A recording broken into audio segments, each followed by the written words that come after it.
Actuario, buen día. Si me permite, antes de iniciar, daré la semblanza del actuario para que todos los que están aquí en este foro conozcan un poco de él y quién es. Eh, es el actuario Roberto José Díaz García. Realizó sus estudios de licenciatura en actuaría por la Universidad de las Américas de Puebla. Al igualmente tiene una maestría en administración y alta dirección por la Universidad Iberoamericana. Tiene diplomado en pensiones por la Asociación Mexicana de Actuarios Consultores, Asociación Civil. Actuario certificado en pasivos laborales contingentes de la Asociación Mexicana de Actuarios Consultores, Asociación Civil. Y Colegio Nacional de Actuarios, Asociación Civil. Actuario dictaminador de planes de pensiones CONSAR y director de Relaciones Institucionales, Valuaciones Actuariales del Norte, Sociedad Civil. Trabaja en Valuaciones Actuariales del Norte, Sociedad Civil desde el año 2005, donde actualmente es director de Relaciones Institucionales. Es miembro del Colegio Nacional de Actuarios, en el cual presidió la Comisión de Pensiones Privadas del Capítulo Noroeste durante el bienio 2009-2011. Es actuario certificado en pasivos laborales contingentes por la Asociación Mexicana de Actuarios Consultores, del cual actualmente preside la Comisión de Educación Continua, así como perito dictaminador de sistemas de pensiones por la CONSAR. Como director de Relaciones Institucionales, asesora a más de 30 universidades públicas estatales, a más de 24 entidades federativas y un gran número de municipios a evaluar y reconocer sus pasivos contingentes de acuerdo con la normatividad aplicable. También ha participado como en la asesoría, diseño y negociación de reformas de sistemas universitarios y estatales de pensiones. Además, es responsable de la promoción y aplicación de la norma de la información financiera D3 y normas contables internacionales relativas al reconocimiento de pasivos laborales, así como el diseño de planes privados de pensiones, atendiendo a más de 100 grupos empresariales. Le damos la bienvenida al actuario a Roberto José Díaz García. Bienvenido y lo dejamos para que inicie su participación. Muchísimas gracias. Muy buenos días a todos. Una cosa, con gusta madre para. La intención de esta presentación es darles un diagnóstico de cómo están las pensiones universitarias en su conjunto, pero particularmente, digamos, yéndonos a la base o a la causa de dónde nace este problema, ¿no? Y siempre a nosotros nos gusta iniciar por la base. ¿Qué es la seguridad social? ¿De dónde nacen las pensiones? Y como su nombre lo dice, es un seguro en donde nos juntamos la sociedad para ayudar a aquellas personas que ya no pueden trabajar. Esta es una definición de la Organización Internacional del Trabajo, en donde dicen es la protección que otorga la sociedad contra las contingencias económicas y sociales derivadas de la pérdida de ingresos a consecuencia de enfermedad, maternidad, riesgo de trabajo, invalidez, vejez y muerte. Si se fijan en esta definición de la OIT, la Organización Internacional del Trabajo, no viene la palabra antigüedad como una causa de pérdida de capacidad de ingreso. La antigüedad por sí misma no hace que una persona sea vieja, que la vejez sí está considerada como una causa de pérdida de capacidad de ingreso, sino que la edad junto con la antigüedad sí. La antigüedad por sí misma no implica que yo pueda o no seguir trabajando. Entonces, aquí la realidad es que en el mundo ideal de las pensiones lo que tenemos que buscar es que si alguien necesita de una pensión, entonces deba tener una pensión. Y si alguien no necesita de una pensión, entonces debería seguir trabajando, porque finalmente para eso existe la seguridad social. En la medida que uno como patrón empiece a dar pensiones a gente que no necesite una pensión, pues evidentemente el gasto se va a empezar a elevar y por lo tanto también a complicar la viabilidad económica. Ahora, ¿por qué quiebran los sistemas de pensiones? En muchos foros, en muchos lados, dicen, oye, ¿sabes qué? Es que el sistema de pensiones de la universidad está quebrado, es que los sistemas de pensiones del Estado está quebrado, el sistema de pensiones del municipio está quebrado. Y la realidad es que los sistemas de pensiones son una réplica de los sistemas originales de pensiones del país, que cuando nace la seguridad social en México en la década de los 40, en 1940, la esperanza de vida de un mexicano de aquel entonces pasaba apenas los 50 años. Entonces, era lógico pensar para los legisladores de aquella época que si yo le pedía 25 o 30 años de servicio a un trabajador que entraba al servicio a los 20 años, si le pedía 25 o 30, se jubilaba a los 50 y la esperanza de vida de aquel momento era o implicaba que esa persona de 50 años era un viejo de 50 años. Entonces, la pensión la iba a recibir por muy poquito tiempo porque apenas llegaba a esa edad. El problema es que la esperanza de vida se actualiza a consecuencia de los avances médicos y el cambio en las condiciones demográficas del país. Y a la fecha, una persona de 50 años ya de ninguna manera le podemos decir que es una persona vieja. Entonces, esto hace que cambie el concepto de senectud y por lo tanto hace que la persona disfrute por mucho más tiempo de una pensión. Y haciendo un análisis, la esperanza de vida, como les comentaba, en la década de los 40 apenas superaba los 50 años. La esperanza de vida en 2025 son en promedio 76 años. Las mujeres viven un poco más, los hombres viven un poco menos. Y esto hace que tenga, digamos, pudieran decir, bueno, Actorio, pues va, si se jubila a los 50, pues va a recibir una pensión durante 26 años. Y la respuesta es no. Porque cada edad tiene su propia esperanza de vida. Una persona de 76 años no se va a morir al día siguiente porque eso decía la tabla cuando él nació, porque ya sobrevivió a la mortalidad infantil, ya sobrevivió a los accidentes juveniles, ya sobrevivió a los infartos de los 40, entonces ya está parado en 76 años. Es de ahí para adelante. Entonces, una persona de 50 años, en promedio, va a vivir hasta los 83. Entonces, y ahí es donde empieza ahora sí que no hay que hacer muchas cuentas para decir, oye, si yo quiero trabajar 30 años o menos para pensionarme por 30 años o más, pues entonces, por muy perfecta que sea la administración, necesitaría más del 100% de mi salario para poder fondear un tiempo digamos, de pago de pensión de más del 100% que yo estuve en activo. Entonces, esa por mucho es la principal causa de descapitalización de los sistemas de pensiones. Otro punto que se va acumulando, digamos, esto es como una bolita de nieve que van acumulando y se van acumulando las cosas. Otro punto importante es el decremento en la tasa de natalidad. Y volvamos a 1940, donde había una pirámide poblacional, en donde habían muchos nacimientos por cada familia y muy poquito gente, en ese entonces viejos de 50 años. Entonces era una pirámide poblacional como tal. Empieza a pasar el tiempo, la gente de 50 años ya no se puede considerar vieja, empieza a mantenerse, digamos, sobrevive, pero también empiezan a ser cada vez menos personas. Entonces ahorita tenemos una especie de barril, porque la base, en aquel entonces que era una base muy grande, que eran muchos nacimientos, ahorita está en el medio, porque la gente ya no fallece a los 50 años, empieza a tener cada vez más expectativa de vida, pero empiezan a nacer menos. Entonces ahorita está una especie de barril. Y 20, 30 años después, esa pirámide se va a invertir por completo. Entonces, en 1940, con muy poquitas aportaciones de una base sumamente grande, alcanzaban a generar dinero suficiente para pagar a poquitas personas de 50 años o más. El problema es que ahorita las mismas poquitas aportaciones de cada vez menos gente ya no alcanza para pagar a cada vez más personas que sobreviven después de los 50 años. Entonces, esto, digamos, como les digo, se va acumulando en el tema de descapitalización. Muchas veces no había una normatividad para la creación de reservas, cómo se tenían que invertir, etcétera. Otras veces el reconocimiento de antigüedad, lo que quiere decir esto es, oye, yo no tengo un sistema de pensiones, pero yo veo que el ISSSTE, por ejemplo, jubila con tales condiciones, yo veo que el IMSS jubila con tales condiciones, yo veo que el Estado jubila con tales condiciones, pues déjame hago un sistema de pensiones para mi universidad. Entonces hacía un sistema de pensiones para la universidad y al día siguiente ya tenían personas que habían cumplido con los requisitos que habían puesto. Entonces ya el sistema nace descapitalizado porque no hubieron o no hubo en su momento alguna planeación para determinar cuánto costaba ese egreso, digamos, inmediato que iban a tener los sistemas. Las tasas bajas de interés a los créditos afiliados se refiere a que cuando la inflación era de triple dígito, se pedía y estaba en algunas ocasiones, ahorita estoy hablando en términos generales, no estoy hablando exclusivamente de la universidad, es un tema que aplica prácticamente a todo el país, pero hay algunos reglamentos o algunas leyes que decían, yo te voy a prestar a un porcentaje determinado.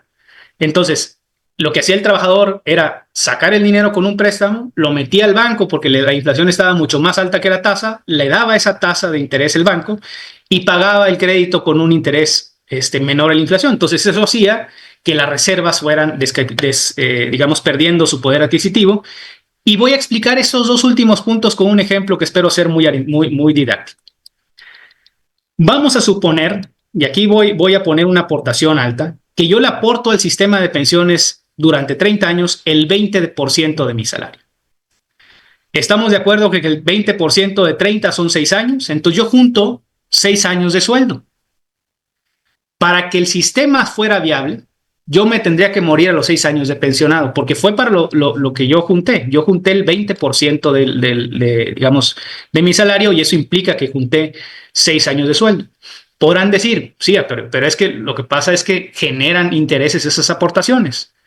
Y evidentemente generan intereses, pero hay que acordarnos que los intereses lo que hacen es compensar los incrementos salariales, porque yo me estoy jubilando muchas veces con el último salario, no con el primero que tuve. Entonces, ¿qué es lo que realmente pasa? Llego a mi jubilación, me como mis 6 años, no me muero y me como los 6 años del que viene más atrás y los otros 6 años del que viene más atrás y así sucesivamente, de tal manera que eventualmente llega una persona a decir, oye, ¿sabes qué? Ya me quiero jubilar, dame mi pensión porque yo aporté durante 6 años y le decimos, ¿sabes qué? Es que ya no hay dinero. Y no es una causa de mala administración, no es una causa de desvío de recursos, no es una causa de otro tipo de temas administrativos, es una causa estructural que el sistema como estaba diseñado no estaba permitiendo un fondeo completo de las prestaciones y por lo tanto tarde que temprano iba a llegar esa descapitalización a los sistemas. Y otro punto importante es la inexistencia de sueldo regulador. Y aquí lo voy a poner, el sueldo regulador no es otra cosa más que con qué salario me voy a pensionar. Puede ser el último salario, puede ser el promedio de los últimos 5 años como en el IMSS, puede ser, digamos, las condiciones que ustedes digan. Aquí lo que sucede es que, por ejemplo, y en las universidades se presentaba mucho en su momento, de que trabajaba durante 29 años con 1 hora clase, y al año 30 conseguía 40 horas clase. Entonces me jubilaba con 40 horas clase, no con 1 hora clase. Entonces, si de por sí los 6 años que ahorita estaba comentando de aportación iban a ser insuficientes con el salario, con un salario estable, si yo hago ese tipo de movimientos, pues reduzco la suficiencia de mis aportaciones de manera significativa. Y eso hace que a la larga, digamos, como le digo, es una bola de nieve que se va acumulando y termina por descapitalizar el sistema. Ahora, ¿cómo se pueden hacer las reformas? ¿Qué tipo de reformas existen a los sistemas de pensiones? Hay 2 caminos. La reforma estructural es irnos a un esquema de cuentas individuales, como lo hizo en su momento el ISSSTE, como lo hizo en su momento el IMSS, donde, digamos, los nuevos trabajadores aportan a un esquema de cuentas individuales y su pensión va a depender básicamente de estas 4 variables. ¿Cuánto le voy a poner a la cuenta individual durante mi tiempo como activo? Porque como funciona una cuenta individual es, yo le voy aportando a un esquema, digamos, a una cuenta individual que es propiedad del trabajador, o sea, es mi cuenta individual. Le voy aportando dinero mientras estoy activo y cuando llega la edad de jubilación, entonces me dividen el dinero que junté entre mi esperanza de vida. Entonces, ¿cuánto voy a juntar a la edad de mi jubilación? Pues va a depender de cuánto le aporto, o sea, qué porcentaje de aportación le estoy destinando a la cuenta individual. ¿Cuánto tiempo le voy a aportar a esa cuenta individual? Si yo empiezo a tratar de juntar dinero a los 50 años, es muy diferente la cantidad que puede juntar una persona que empieza a los 20. Entonces, depende también de cuánto tiempo le hayas puesto esa contribución a la cuenta individual. ¿Qué intereses generan el saldo de las cuentas individuales? Y por otro lado, ¿a qué edad me quiero jubilar? Porque si yo me quiero jubilar más tarde, pues entonces permito una mayor capitalización en la parte de activo y mi esperanza de vida se reduce porque, digamos, me estoy jubilando más tarde. Entonces, el dinero junto más, la esperanza de vida es más chica, entonces mi pensión, digamos, es más alta que si yo me quisiera jubilar antes, una edad más temprana, porque no permito tanta capitalización, o sea, lo que voy a juntar va a ser menos y mi esperanza de vida entre lo que me van a dividir mi pensión, digamos, mi saldo, pues va a ser mayor. O sea, digamos, como les comentaba, cómo funciona el sistema de cuentas individuales es: yo junté $1,000,000, por decir un número. Si mi esperanza de vida son 10 años, me dividen el $1,000,000 entre 10 y me dan $100,000 al año.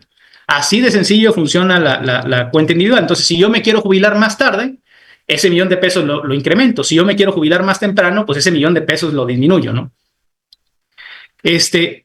Y para la generación actual en este tipo de situaciones o de este tipo de esquemas, puede aplicar un bono de pensión para que aquel que migre opcionalmente al esquema de cuentas individuales le depositen en su cuenta individual el valor presente de su pensión de vengada, de tal forma que él no empiece a trabajar, digamos, a cotizar desde cero a los 50 años.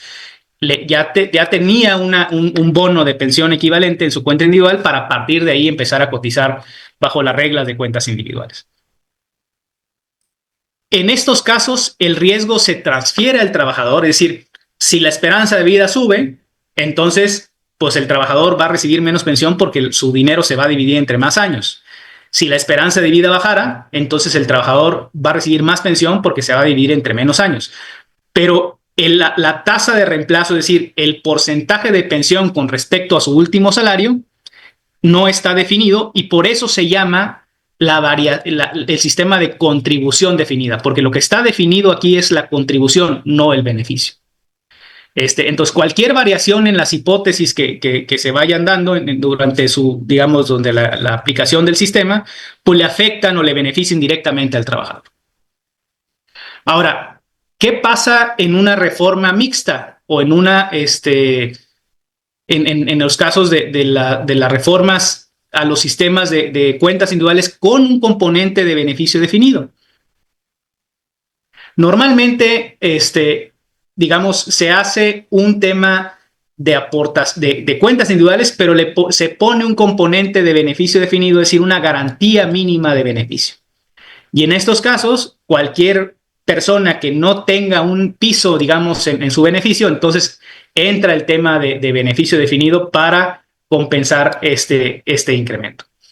La reforma, digamos, de beneficio definido es modificar los parámetros para acceder a las pensiones. Entonces, en estos casos, por ejemplo, pues la edad de jubilación se tendría que modificar, la antigüedad se tendría que modificar, se tendría que modificar las contribuciones al sistema, pero diseñado de tal manera que busque, como lo presentaba en el principio, que aquellas personas que necesitan una pensión, entonces tengan una pensión. Si no necesitan una pensión, entonces tenemos que mantenerlos de alguna forma en activos para que no generen este sobrecosto que estábamos comentando. Ahora, ¿cuáles son la manera o para reformar los sistemas de pensiones? Solamente hay dos opciones y realmente deben de ser combinadas, porque el sistema es modificar las aportaciones, que cuando se jubilan a edades, como les comentaba, de 25 o 30 años de servicio, la aportación requerida sale sumamente elevada, lo cual hace que sea inoperante aplicar esa aportación. O sea, la realidad es que no hay manera de que el trabajador y patrón puedan darle o puedan aportar ese tipo de cantidades requeridas para un sistema de ese tipo, ¿no? Entonces, se tiene que modificar las aportaciones, pero también cambiar el diseño de las aportaciones, es decir, subir los ingresos. Es como en la casa: si yo gasto más de lo que tengo, pues evidentemente voy a vivir endeudado toda la vida. Entonces, ¿qué tengo que hacer? Pues buscar ganar más y tratar de gastar menos para poder llegar a un equilibrio financiero en el hogar. En este caso es exactamente lo mismo, nada más que puesto digamos, en macro, y los beneficiarios en este caso son los propios trabajadores. Si el sistema de pensiones está colapsado financieramente, ¿qué tengo que hacer? Pues subir los ingresos del sistema lo más que se pueda y bajar los ingresos del sistema, los egresos del sistema lo más que se pueda para buscar ese equilibrio. Entonces, para hacer este tipo de cambios tenemos que separar a 3 generaciones.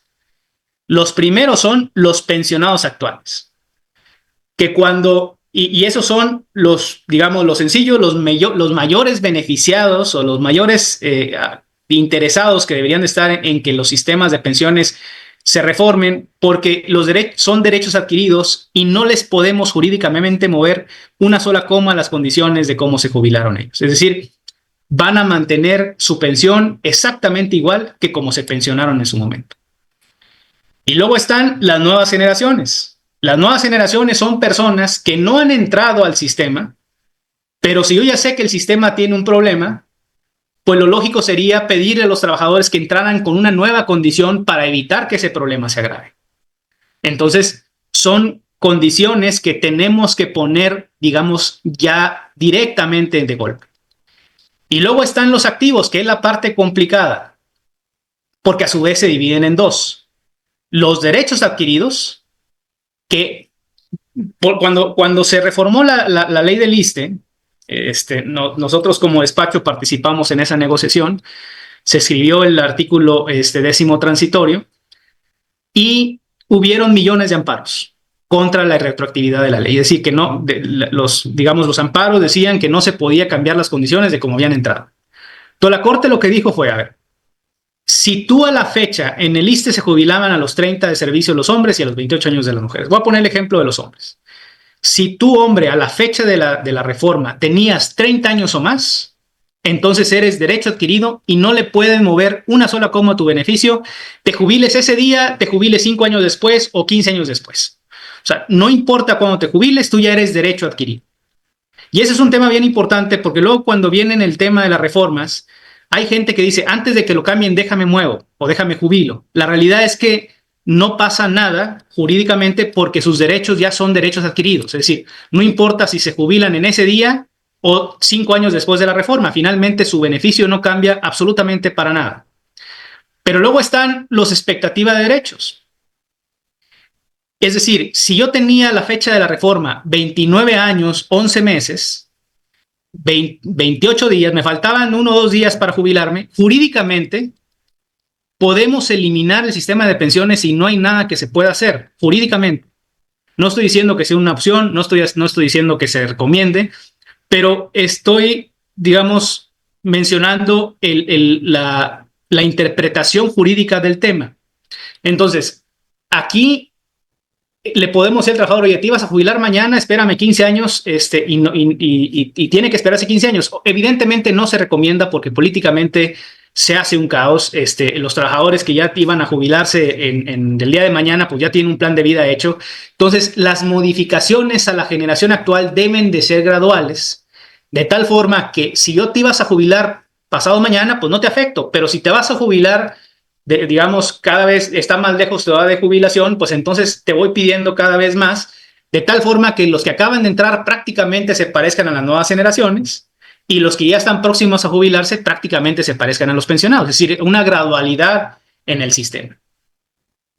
Ahora, este es un ejemplo que nos gusta poner porque aquí se especifica o se ejemplifica muy claramente qué sucede con los cambios de las nuevas generaciones y qué sucede cuando se cambia la generación actual. Vamos a suponer que este sistema quiebra en el 2023. Ese es un ejemplo que se hizo en 2013, para 2023 está acá, y quiebra en 2023. ¿Por qué quiebra? Porque en su momento, si nosotros hacemos más para atrás de la línea, pues esta línea estaba por debajo de los ingresos y entonces aquí teníamos reserva. Cuando empiezan a ver esto, digamos, este es un estado, dicen, oye, es que ya cada vez estoy gastando más. Y la razón era, oye, pues si tú tenías 1,000 pensionados en aquel entonces de 50 años y al año siguiente se te jubilaban 100, pues ahora tienes 1,100. Y luego el año siguiente se te jubilaban otros 100, pues ahora tienes 1,200. De tal manera que en 10 años duplicaban el número de pensionados y podrán decir, bueno, pues es que son pensionados, algunos se tendría que morir. La respuesta es no, y aquí disculpen la frialdad, pero la respuesta es no porque estadísticamente las personas de 50, 60 años no se mueren. Entonces, ¿cuándo se empiezan a morir? Pues a los 80 y entonces se estabiliza el gasto después de los 80 años. Entonces, ¿qué pasa si decimos, si caemos en la tentación de decir, bueno, ya sé que tengo un problema, vamos a solucionar este tema moviendo la edad de jubilación de las nuevas generaciones?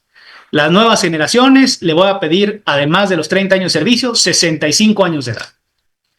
Y aquí tenemos el efecto que es la línea amarilla. Pero si se fijan, los primeros 30 años no se modifica el egreso ni un solo peso. ¿Por qué no? Porque el trabajador que menos antigüedad tiene un día y se va a jubilar 30 años después. Entonces, los primeros 30 años no cambia la inercia del sistema, y si yo quebraba en 2023, sigo quebrando en el 2023 con todo y reforma, porque la inercia de este sistema no cambió absolutamente nada. Entonces, ¿qué se recomienda hacer? Y aquí, por ejemplo, en este caso, insisto, ubiquémonos en 2013. Decíamos, ok, las nuevas generaciones, la edad de jubilación son 30 y 65 años, pero la generación actual son 30 y al principio 52, y luego 53, y luego 54, y así nos íbamos hasta llegar a 62. Una gradualidad, como le explicaba ahorita. Si ya tú estabas por jubilarte, pues estabas a lo mejor en 52. Si ya estabas más lejos de jubilarte, pues llegabas a 62. El salario regulador para las nuevas generaciones, el promedio de los últimos 10 años actualizables con inflación, y la generación actual primero 3, y luego 4, y luego 5, en función de qué tan lejos o cerca estuvieras de la edad de jubilación. Y estos cambios finalmente hacen que ya se separe el esquema, digamos, del egreso esperado del sistema reformado con respecto a la situación actual, y esto hace que si además le subimos a las aportaciones, entonces si yo quebré en 2023, pues ya nada más quiebro con esto. Es muy diferente tener que subsidiar de aquí hasta acá a tener que subsidiar de aquí hasta aquí. O si yo quebraba en 2033, es muy diferente subsidiar de aquí hasta acá a nada más subsidiar de aquí hasta acá.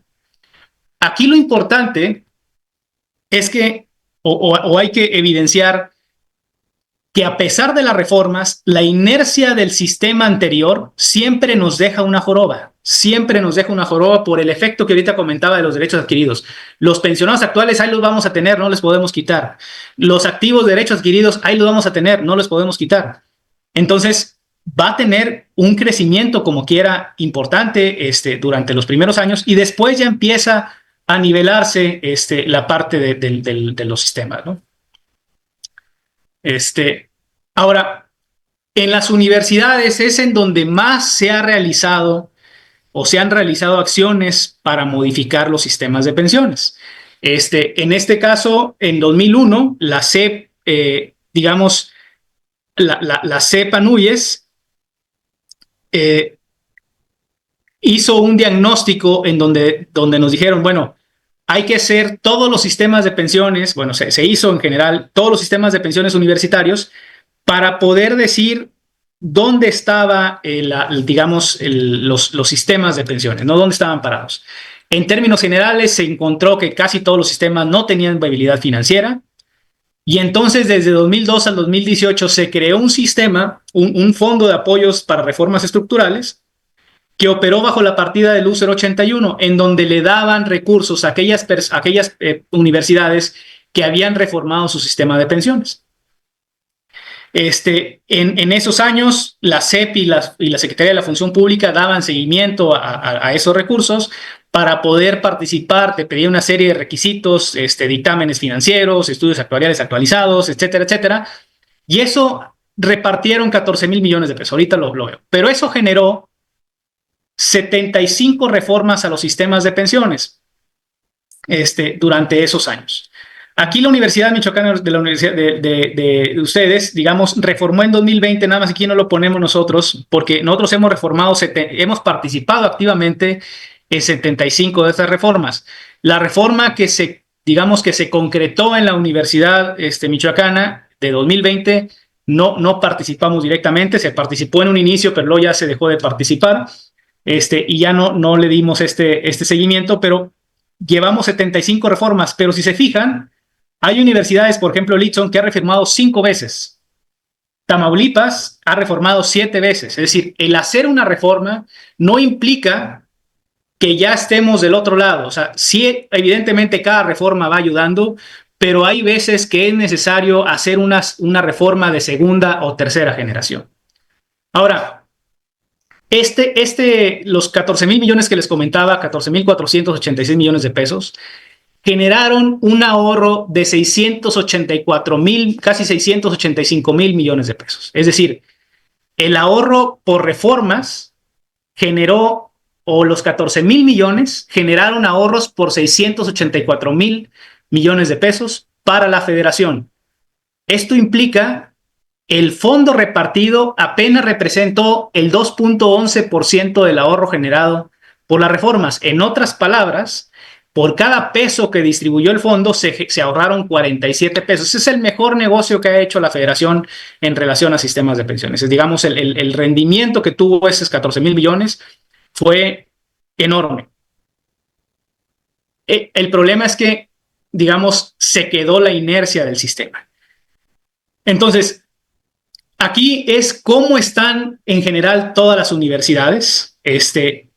Vemos que hay algunas universidades que todavía están muy emproblemadas. Aquí están ustedes.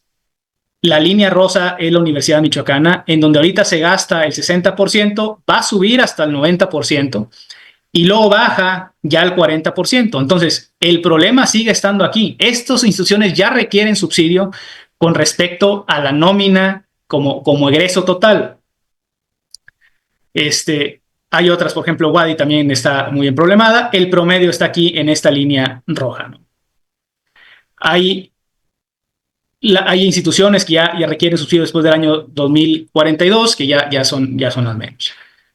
El comportamiento del costo para el patrón, aquí vuelve a estar la Universidad Michoacana en estas universidades que ya requieren subsidio, y es prácticamente el mismo esquema que veíamos hace ratito, donde ahorita está arribita el 60%, va a llegar al 85% más o menos, 82%, y luego baja para estabilizarse en el 15%, más o menos. En el comparativo de año que requiere como subsidio y el tamaño del subsidio. Están ustedes en segundo lugar, se requiere el primer subsidio. Toda esta información que estamos viendo es cortada al 31 de diciembre de 2023, que es donde que tenemos toda la información completa. Ahorita ya está en proceso varios estudios de universidades en 2024, pero esta información que estamos viendo es 2023. Entonces, el primer año de subsidio pues era 2024 porque estábamos parados al 31 de diciembre de 2023. Y en este caso, en los que ya requerían subsidio, están, como les comentaba, en segundo lugar, con 1,400 millones de pesos de subsidio. Es decir, representa el 36.05% del subsidio público o el 67.56% de la nómina de cotización, es decir, de la nómina de los activos. Ahí están las demás. Únicamente Guadalajara, Baja California Norte, Nuevo León y San Luis Potosí no tienen problema de sistema de pensiones. Su sistema ya son perennes. Y luego está el ITSON al 2047, y es casi prácticamente perenne, y también la Universidad de Ciudad Juárez. Son las que, digamos, las que mayor viabilidad tienen. Después, en cuestión de pasivos, como porcentaje en cuestión de subsidio público, son el primer lugar. En monto de pasivo, son el quinto. Está por arriba de ustedes la UAP, la Universidad de Sinaloa, la Universidad Autónoma de Nuevo León y la Universidad de Guadalajara. Pero el pasivo con respecto al subsidio público representa el 1,119% para ustedes. En cuestión de déficit, ustedes están en el déficit con respecto al subsidio público, están en primer lugar, y en orden del pasivo están en segundo lugar. O sea, tienen 43,000 millones de pesos en déficit. Y acá son en grupo cerrado, y acá son, representa el 1,118% del pasivo. Es decir, aquí la conclusión es que el periodo de insuficiencia, es decir, el monto el año en que necesito yo un subsidio, no es el principal indicador de los sistemas de pensiones. El comparativo de afiliados. Aquí tenemos 7,000 trabajadores activos, 2,000 pensionados. Entonces, la proporción, es decir, los pensionados representan el 31% de activos, es decir, tengo 3.23 pensionados por cada activo. Entonces, estoy en el número de activos en el número 8. En cuestión de números pensionados tengo el número 7, y la orden de proporción de cuánto representa los pensionados conforme activos estoy en el número 18.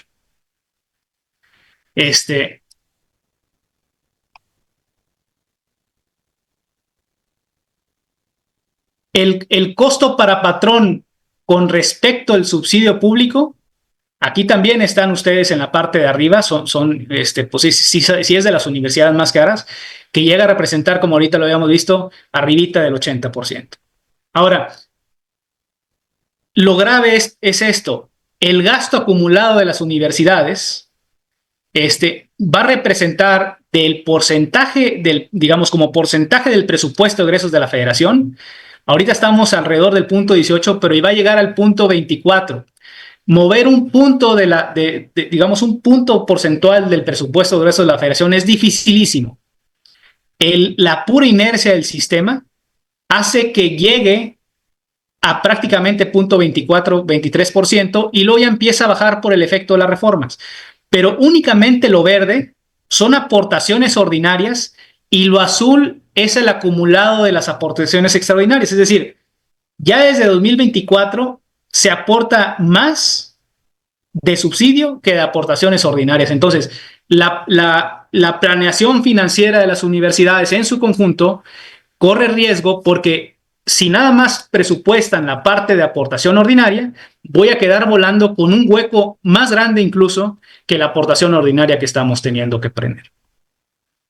Ahora, el con reforma y sin reforma, este es un corte de 2018, este es importante porque es el último año donde se tiene todo el concentrado de universidades, cómo estaban con reforma y cómo estaban sin reforma, pero el ahorro que tenían anualmente las universidades por la aplicación de las reformas que veíamos en un momento, superaban desde el principio los 4,000 millones de pesos. Es decir, hay argumentos suficientes para poder pedirle a la Federación, digamos a la SEP, intentar reactivar este U081 para poder incentivar nuevos beneficios, porque la inercia de los sistemas, ahorita lo veíamos, esta joroba que se me queda, ahorita es cuando más la necesito. Entonces, termino prácticamente comentándoles de que con ninguna universidad, salvo estas 4 que son ya viables financieramente, que ya acabaron de hacer, que han hecho varias reformas a su sistema de pensiones, todas las demás universidades necesitan hacer algo. Y ese enfoque de necesitar hacer algo, desde nuestro punto de vista, debe estar enfocado en estas 2 frases. No debe existir pensión sin necesidad, ni necesidad sin pensión. O seguridad social sin sustento económico es demagogias. Por más que les digan, oye, ¿sabes qué? Es que no te preocupes, son derechos adquiridos, no te va a pasar nada. Jurídicamente no, y eso nos queda muy claro. Porque jurídicamente, cuando el trabajador demanda, va a ganar. O sea, jurídicamente tiene la razón.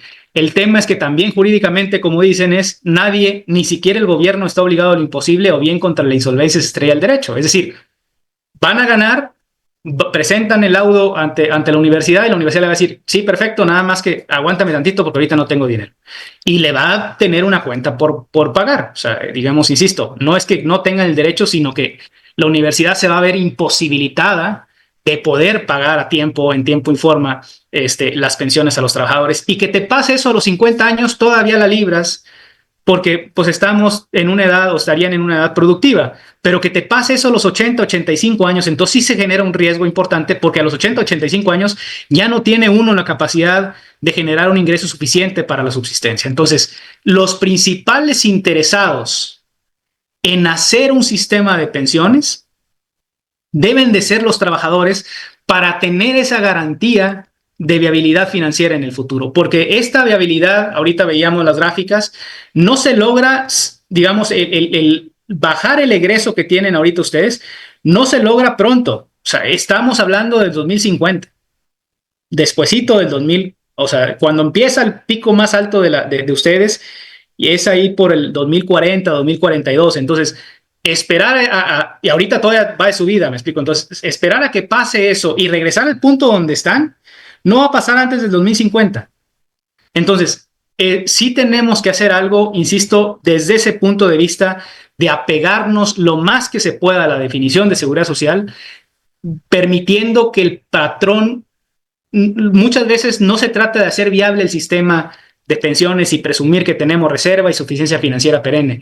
Lo que se busca o lo que se necesita es que el patrón, en este caso la universidad, pueda pagar los subsidios que requiere el sistema para que entonces el trabajador pueda estar tranquilo en un futuro de que tiene su pensión asegurada. Otro tema importante, y también esto es muy relevante, es que la reforma no resuelve de inmediato el problema financiero de los sistemas. De hecho, normalmente el costo inercial del esquema anterior continúa a la alza durante las próximas décadas por el efecto que ahorita platicaba de los derechos adquiridos. Entonces, también es importante de que si ustedes como trabajadores ven que la autoridad está dispuesta a entrarle a resolver este problema, entonces hay que aprovechar esta intención, porque a la universidad como patrón, digamos, como esta administración, no le va a tocar gran beneficio financiero. Es decir, se va va a batallar con el tema de la implementación, con el tema de negociación, con todo este tema que implica este reacomodo, y no va a disfrutar absolutamente nada o muy poco del tema financiero. Entonces, y por eso empieza normalmente también a problemarse, porque decían, es un tema muy común. Oye, ¿me truena a mí? No, bueno, pues que lo arregle el que sigue. Oye, ¿me truena a mí? No, pues que lo arregle el que sigue. El tema de dejar pasar mucho tiempo en este tipo de cosas es que a medida que avanza la problemática, el margen de maniobra se reduce, y entonces esta gradualidad que estaba platicando al principio, pues tiene que ser forzosamente más agresiva para poder salvar la viabilidad financiera, ¿no? Entonces, otro punto, no sé si me gustaría comentarlo, es que los proyectos de reforma a la seguridad social deben estar fundamentados jurídicamente y procurar el equilibrio en los aspectos económico, político y social. En Excel todo sale. Digo, si dijeran, oye, ¿cómo se resuelve el sistema de pensiones? Bueno, pues muévele estas variables. Y no hay problema, o sea, teóricamente está muy sencillo resolverlo. El tema es que hay barreras jurídicas, hay barreras políticas. Entonces hay que buscar ese equilibrio para hacer que la reforma pase. Y mediante esas reformas se debe evitar construir paraísos económicos sobre cementerios sociales y viceversa, ¿no? O sea, darle, como les comentaba, esta tranquilidad, este equilibrio financiero, en donde si tú necesitas una pensión, entonces tengas certeza que vas a recibir una pensión.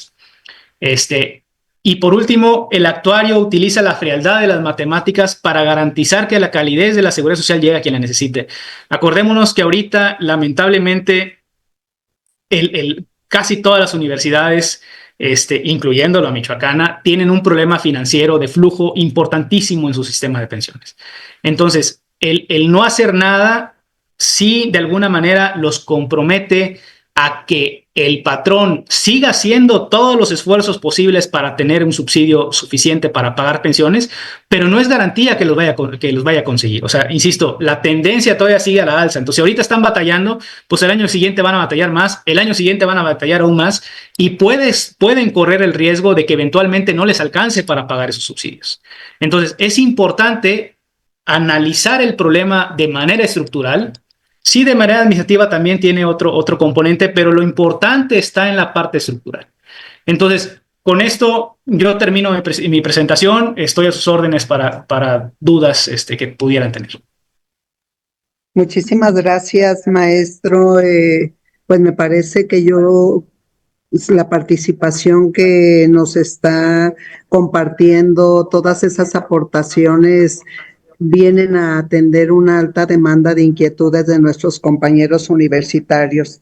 Yo creo que podemos aprovechar ahorita al actuario dictaminador de planes de pensión, Roberto Díaz. Lo quiero señalar de esa manera, maestro, porque vamos a abrir un espacio para las participaciones y que queden resueltas todas esas inquietudes que ya los manifestaban algunos compañeros en participaciones de ponencias anteriores, en donde se abordaban temas como los derechos adquiridos, que ya nos compartes, que es un motivo que debemos de pensar un poquito en estar un poco más relajados, pero siempre con el compromiso de asumir nuestras responsabilidades.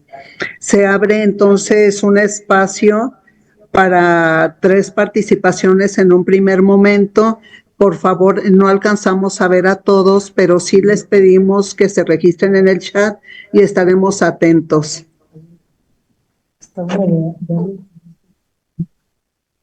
Sí, a ver, si por me aquí permite, tenemos... Aquí hay varias preguntas que pudiera empezar a responder. Adelante. Hay una que dice, ¿cuál sería el parámetro? ¿Qué condiciones serían para considerar que se necesita? Supongo que estamos hablando de cuál sería el parámetro para acceder a las pensiones, ¿no? O sea, ¿qué parámetros son los necesarios? Y aquí, como les comentaba, y también de alguna manera se liga con la siguiente pregunta, es cómo juzgar o analizar necesidad de pensión. Es justamente esto, o sea, si una persona no puede trabajar y generar un ingreso, entonces necesita ayuda de una pensión. ¿Y por qué no puede trabajar?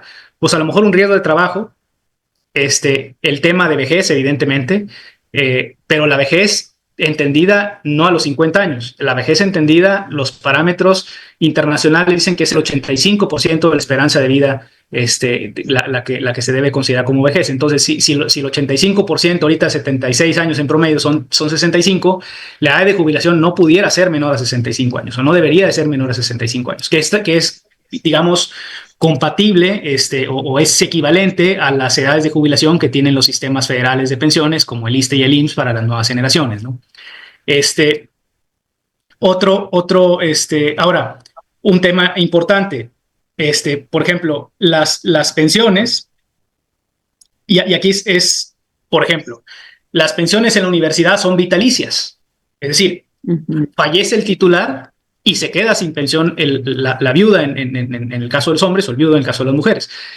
Pero una persona viuda de 80 años necesita también una pensión. Es decir, no es quitar por quitar, es redistribuir el gasto para que ese gasto se vaya a cubrir las necesidades de las personas que no pueden generar ingresos.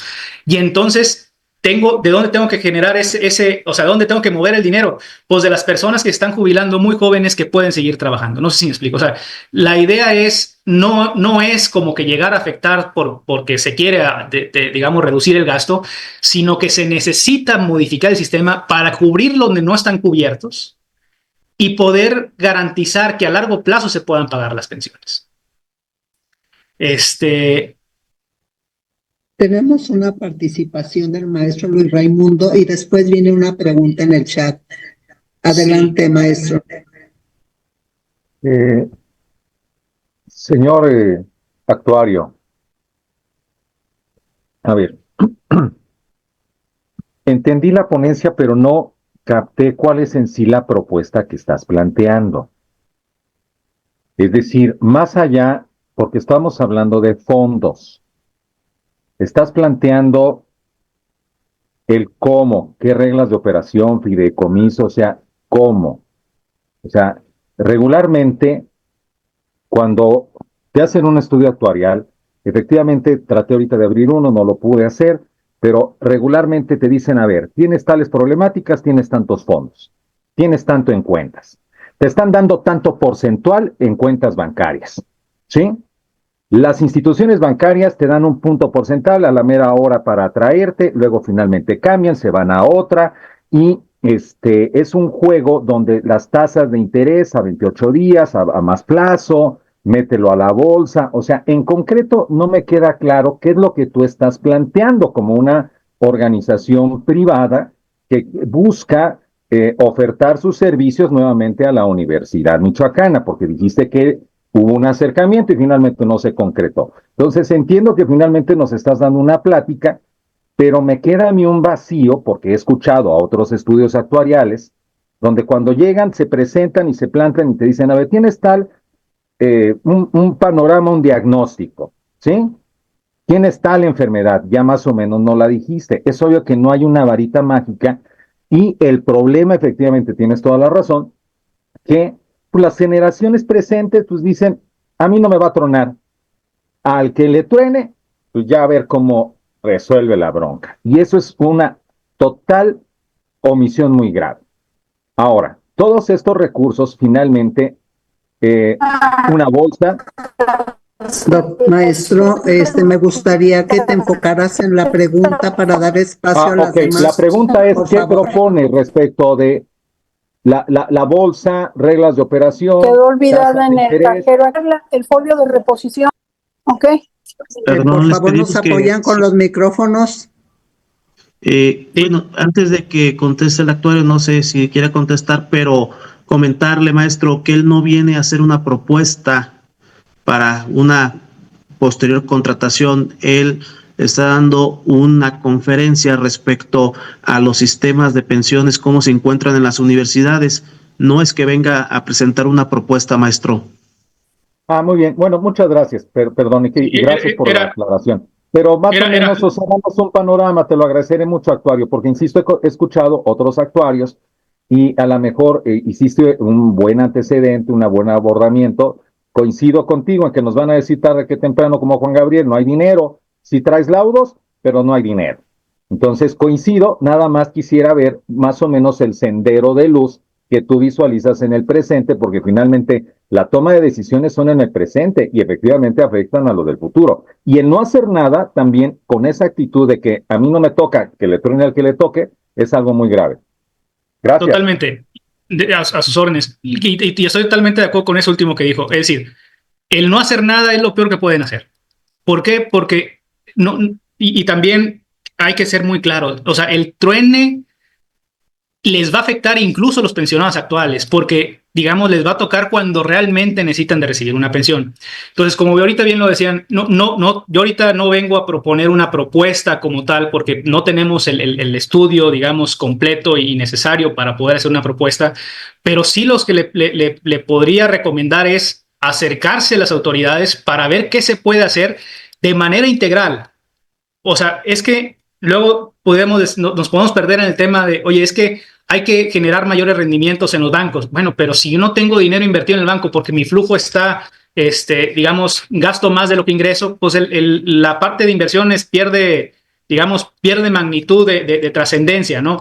Entonces, necesitamos preocuparnos como trabajadores de analizar el sistema de pensiones y acercarse con la universidad para ver qué propuestas se pueden hacer. Digo, evidentemente nosotros los podemos ayudar con muchísimo gusto. Hemos participado con muchas universidades en esos sistemas de pensiones, conocemos las tendencias, conocemos el fondo, digamos, de las cosas, pero ahorita, digamos, en este preciso momento no hay una propuesta específica para ustedes. La recomendación sería, más bien, sí hay que preocuparse, sí hay que empezar a ver ese tema y acérquense digamos, con la autoridad para empezar a resolver esto, ¿no?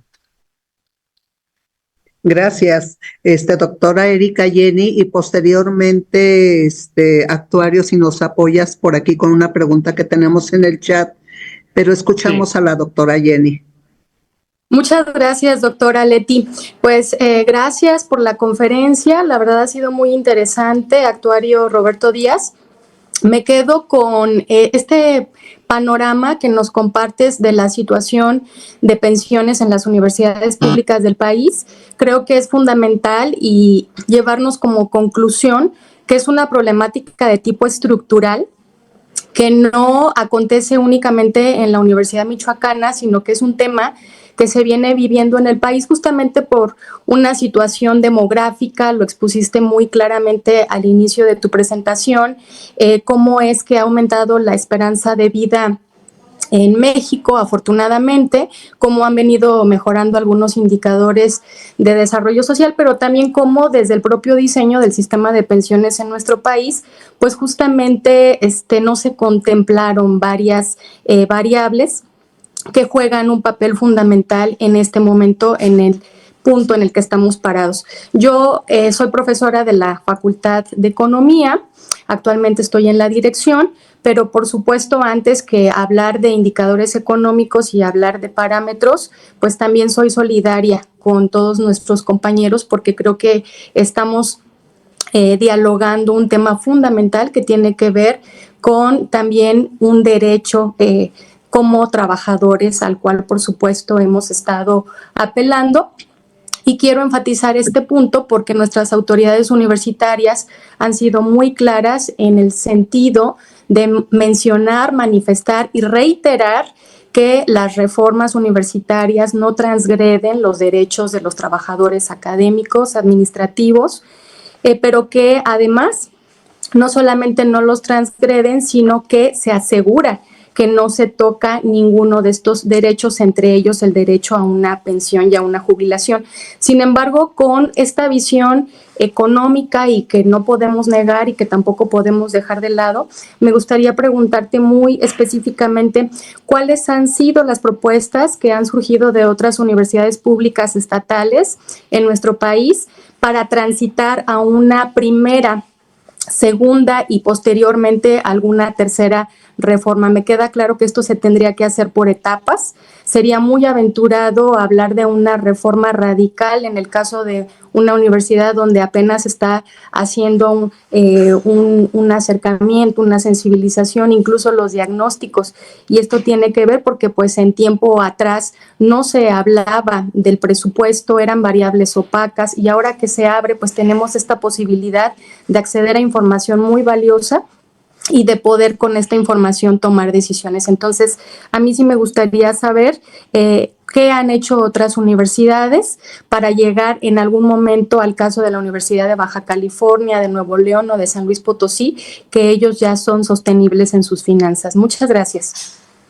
De nada, bueno, sí me gustaría primero comentar que nuestro trabajo como despacho, digo, en las universidades que hemos participado en esto es, nosotros no decidimos, nosotros damos información suficientemente clara para las dos partes para que decidan, digamos, en función de las consecuencias que tiene cada decisión. O sea, no decimos, nosotros decimos, si hacen esto, pasa esto, si haces esto otro, pasa esto otro, ¿no? Para que ustedes puedan decir, a ver, me conviene o yo elijo hacer esta opción.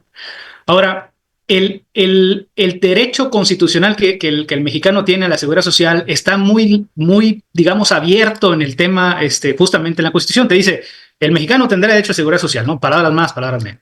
Pero no te dicen cómo te van a dar esa seguridad social. Entonces, cada estado, cada universidad, cada municipio empezó a hacer su sistema, y por eso en México hay más de 1,000 sistemas de pensiones diferentes entre sí.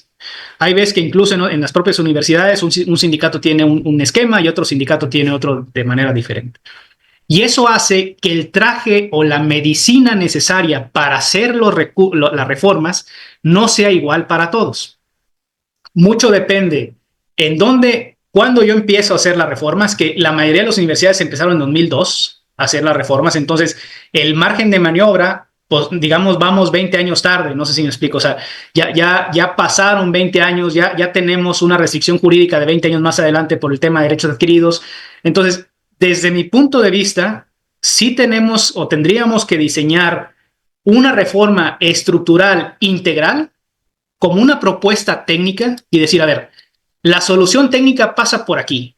Y ahora sí, empezar a platicar con los trabajadores, no en el sentido de transgreder el derecho a las pensiones, porque finalmente, como bien lo dijo, es un derecho. El tema es que si yo, digamos, me cierro al decir, oye, si yo no, ni un paso atrás, es decir, yo me quiero jubilar a los mismos 25 años de servicio, yo me quiero jubilar con esas condiciones, pues entonces ya también sabemos la consecuencia o hacia dónde vamos, ¿no? O sea, la idea es decir, a ver, el objetivo no es quitarme el derecho a la seguridad social, que siguiendo ese camino me lo van a quitar de facto, porque no me van a poder pagar. Entonces, el camino es garantizar el derecho a la seguridad social en el sentido de proponer las modificaciones necesarias para que el subsidio requerido al sistema sea viable, que lo pueda poner la universidad, y entonces garantizar el derecho a la seguridad social, es decir, el derecho a las pensiones. Entonces, ese cambio, hay universidades que lo han venido haciendo en una sola vuelta, hay universidades que lo han hecho en 7 vueltas, hay universidades que lo han hecho en 3 vueltas, pero desde mi punto de vista, no valdría la pena intentar una reforma a medias. O sea, lo que valdría la pena es decir, a ver, la solución es esta. Y ahora sí, que ustedes decidan si le quieren entrar completa o si le quieren entrar con la mitad o si le quieren entrar con una tercera parte, me explico. Pero sí, de entrada sería hasta un poco no ético, si digamos, si nosotros participáramos en la negociación, proponer soluciones incompletas, ¿no? O sea, sí se tendría que decir, a ver,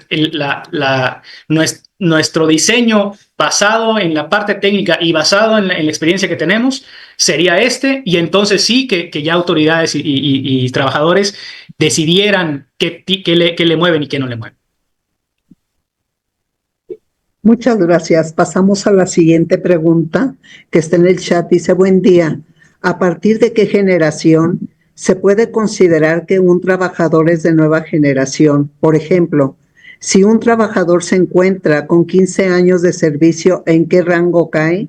¿Como nueva generación o como trabajador con derechos adquiridos? De José Alberto. Adelante, por favor, actuario. Para efectos de esta pregunta en particular, o sea, es decir, cuando se hace una reforma, las nuevas generaciones son aquellas personas que no han entrado al sistema. O sea, aquellas personas que se van a contratar hasta a partir del día siguiente que entre en vigor digamos, el nuevo reglamento, el nuevo sistema de pensiones. Para, digamos, estos 15 años de servicio, por ejemplo, pueden caer en derechos adquiridos si hubiera una pensión por vejez que pide 15 años de servicio y ya tuviera la edad de 60 años, por ejemplo, ya tiene derecho adquirido a ese porcentaje en particular. O puede caer en expectativa de derechos si no existiera una pensión con 15 años de servicio. ¿Me explico? Es decir, cada caso es particular. La pregunta para saber si cae o no en derecho adquirido es, al día de la reforma, ¿yo me podía jubilar, sí o no? Si la respuesta es sí, entonces tiene derecho adquirido a ese porcentaje y a esa pensión que se respondió sí. Si la respuesta es no, entonces es expectativa de derechos y por lo tanto sujeto a los cambios que se propongan en la reforma. Muchas gracias. Pasamos a la última participación y con esta cerramos. Será entonces que el doctor Rubén Horacio Murillo pueda hacer los comentarios.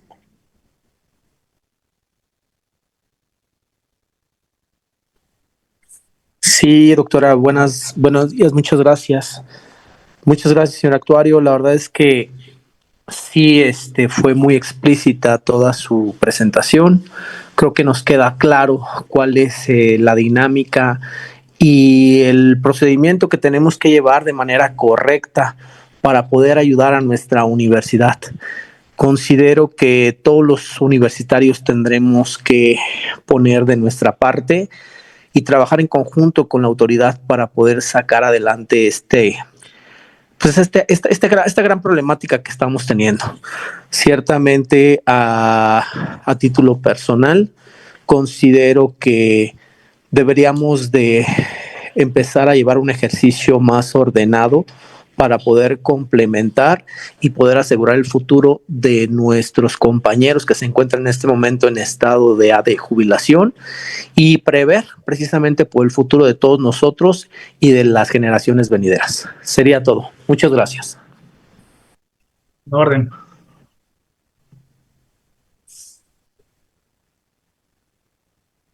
Adelante, actuario. No, pues ahora sí que digo, estoy de acuerdo con la intervención de que en tema de reformas se debe participar, o sea, son aliados, trabajadores y patrones son aliados, deben ser aliados, porque está en riesgo la viabilidad de los propios trabajadores y la viabilidad financiera de la propia universidad. Entonces, sí tienen que trabajar como aliados, insisto. Estamos convencidos que con buena información se toman buenas decisiones. Entonces, la chamba sería generar suficiente información confiable para que ustedes puedan tomar la decisión que mejor les convenga, ¿no? Gracias. Tenemos otra pregunta en el chat y posteriormente le damos el uso de la voz a la maestra María Luisa y a Héctor Felipe y con él cerramos. La pregunta dice, saludos, tengo una consulta. ¿Pudiera ampliar información sobre cuáles son los mecanismos que han implementado las universidades que ya son sustentables y ya no tienen esta crisis de pensiones? Sí, o sea, digamos, de entrada, el tema, por ejemplo, de la ampliación de los años de servicio, de establecer edades de jubilación, cuando no las hay, o sea, cuando el sistema original tenía nada más una antigüedad requerida para acceder a la pensión, se le agrega una edad de jubilación también requerida, se ponen cuotas y aportaciones, cuotas de los trabajadores al fondo de pensiones, aportaciones por parte de la universidad al fondo de pensiones, y como le digo, no es una regla, digamos, escrita y escrita en piedra, pues, de que tiene que ser así. Dependiendo de la situación financiera de cada universidad, dependiendo del flujo de egresos de cada universidad, dependiendo de dónde estemos parados y hacia dónde vamos, necesitamos a diseñar es decir, tenemos que hacer un traje a la medida para la universidad para poder decir estos serían los cambios, pero definitivamente la variable de las más importantes, como lo comentaba en un inicio, es así como el incremento de la esperanza de vida fue el principal factor para los quiebres de los sistemas de pensiones, establecer una edad de jubilación adecuada es de las principales variables que tendríamos que mover. Gracias. Pasamos con la pregunta, maestra María Luisa.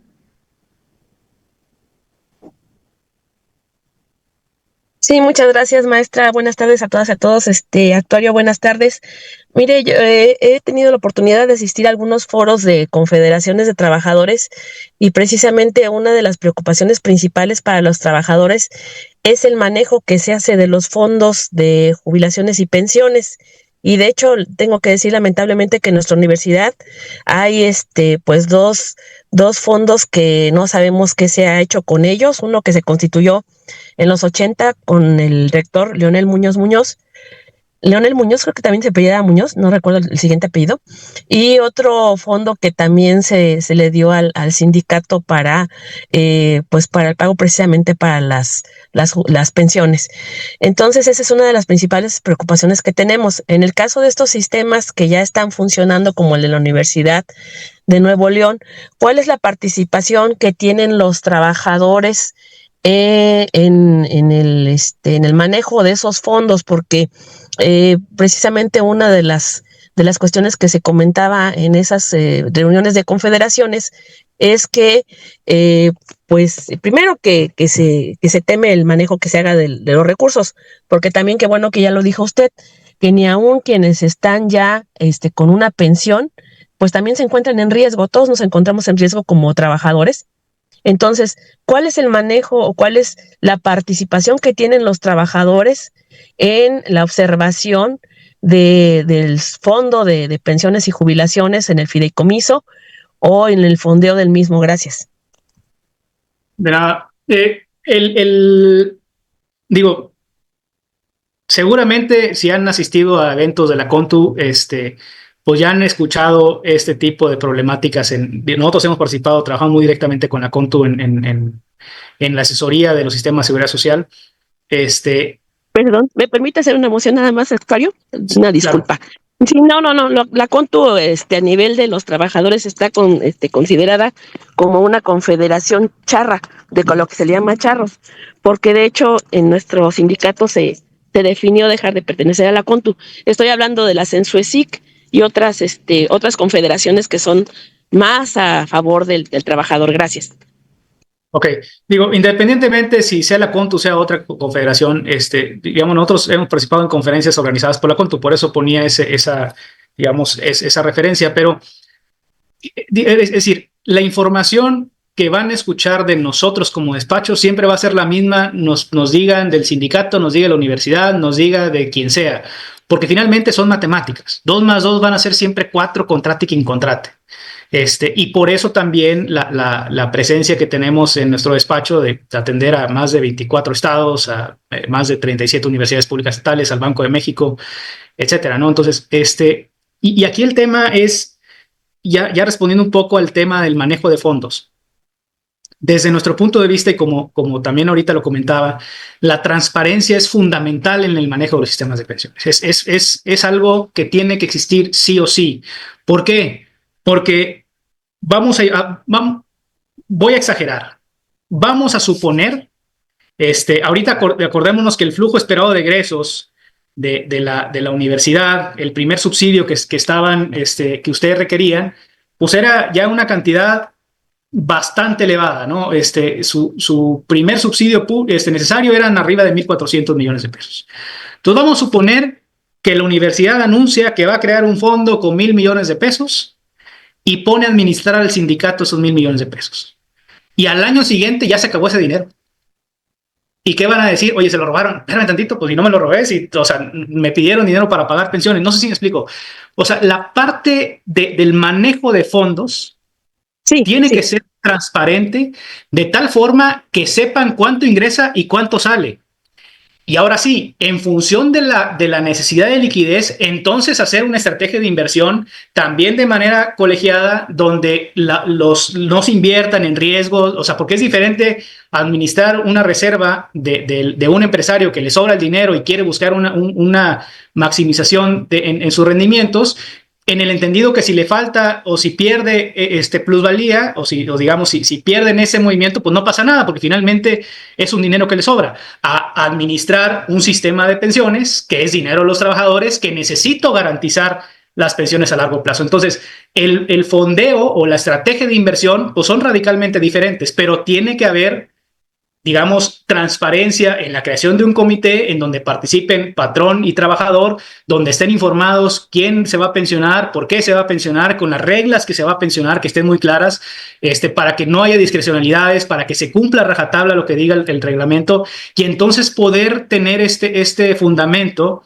de cómo está administrado el sistema de pensiones. Pero si ahorita, digamos, el gasto, como ahorita lo platicaba, es arriba del 60% de la nómina de cotización, si yo aporto el 10, pues como quiera, nunca voy a tener dinero en el fondo de pensiones. Pues, es decir, ¿por qué? Porque gasto mucho más de lo que ingresa. Entonces, es importante que antes de hablar de una administración de los fondos de pensiones, haya este gobierno corporativo, digamos, adecuado, en el sentido de que haya transparencia en los ingresos y egresos del fondo, y en los pagos de pensiones, y con eso están del otro lado. Sí creo necesario, insisto, esa transparencia es parte de la información que se toma en su momento para la toma de decisiones. Entonces sí es relevante tener esa transparencia para también saber en dónde están parados, ¿no? Y no generar luego de alguna forma expectativas o expectativas que no van a estar fundadas, ¿no? Muchas gracias. Contador Héctor Casares. Gracias. Hola, bien, maestra Leti, creo que ya respondió el señor actuario una de las interrogantes que iba a hacer yo sobre la relevancia que había que hacer sobre la reingeniería, si él las está planteando, y dentro de un esquema fundamental o trascendental que tiene que ver lo que yo planteé en mi ponencia o en mi parte de mi trabajo, que fue el papel que desempeñan los consejos o los comités internos de administración que dan seguimiento a los objetivos, y dentro de esos mismos comités o consejos internos de administración se va dando seguimiento a los fideicomisos o las inversiones que se hacen en cada una de las áreas. Entonces creo que ya respondió parte de lo que es mi pregunta. Es cuanto, maestra Leti, gracias y felicidades para todos. Gracias.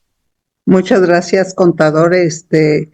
Pues con esta participación estamos cerrando este espacio para que nuestros compañeros de la comunidad universitaria pudieran hacer sus comentarios. Señor secretario.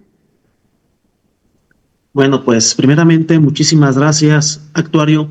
Nos deja ahora sí que con un cúmulo de información muy importante, y que para la comunidad universitaria era importante que conocer esta información.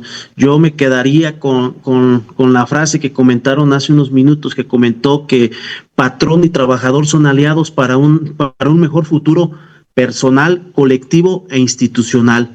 Yo creo que aquí está